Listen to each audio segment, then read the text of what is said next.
একটি গ্রামে একজন প্রখ্যাত গুরু বাস করতেন। তার নাম ছিল গুরু দয়ানন্দ। তিনি খুবই জ্ঞানী ছিলেন এবং সমস্ত গ্রামবাসীরা তাকে সম্মান করত। তার শিষ্যরা তার কাছে জীবনের গভীর শিক্ষা নিতে আসত।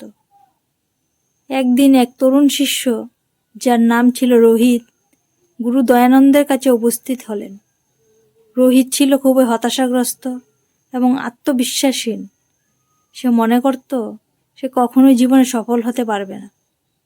তার মনে হতো তার পরিবার দরিদ্র, তার শখগুলো অসম্পূর্ণ এবং তার জীবন এগিয়ে যাওয়ার কোনো পথ নেই। রোহিত গুরু দয়ানন্দের কাছে এসে বললেন, গুরুজি, আমি চেষ্টা করলেও কখনো কিছু অর্জন করতে পারবো না। আমি জানি না কোথা থেকে শুরু করব বা কীভাবে আমার জীবন বদলাবে। গুরু দয়ানন্দ রোহিতকে ধৈর্য সহকারে শুনলেন। তারপর তিনি বললেন, তুমি কি আমার সাথে একটি পরীক্ষা করতে চাও? রোহিত বিস্মিত হয়ে বললেন, পরীক্ষা?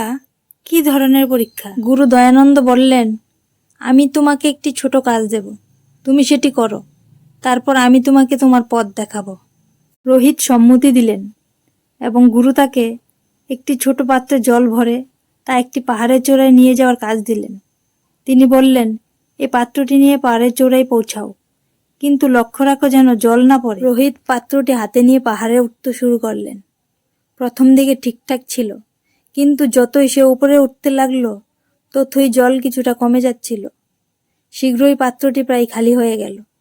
রোহিত হতাশ হয়ে ফিরে এসে বললেন, গুরুজি, আমি তো জল পাহাড়ে নিয়ে গিয়ে পূর্ণ রাখতে পারলাম না, কাজটি আমার জন্য অসম্ভব। দয়ানন্দ একটুখানি হাসলেন এবং বললেন, তুমি কি খেয়াল করেছো রোহিত?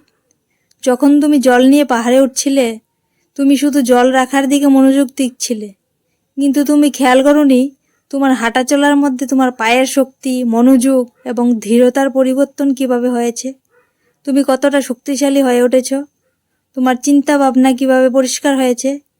এটা ছিল তোমার আসল শিক্ষা। রোহিত অবাক হয়ে শুনলেন। গুরু দয়ানন্দ তাকে বললেন, জীবনের প্রতিটি চ্যালেঞ্জ তোমাকে নিজের ভেতরের শক্তি খুঁজে বের করার সুযোগ দেয়। তুমি যখন নিজের দক্ষতা এবং আত্মবিশ্বাসকে শক্তিশালী করবে, তখন তুমি জানবে তোমার সামনে যে কঠিন পথ রয়েছে তাও তুমি জয় করতে পারবে। রোহিত বুঝতে পারলেন আসলে তার মানসিকতা ছিল যে শুধু সফলতা পাওয়া এবং কাজের সফলতাই গুরুত্বপূর্ণ, কিন্তু আসল শিক্ষা ছিল পথে চলা, নিজের শক্তি এবং মনোবল খুঁজে পাওয়া। এদিন থেকে রোহিত নিজের প্রতি আত্মবিশ্বাস রাখতে শুরু করলেন।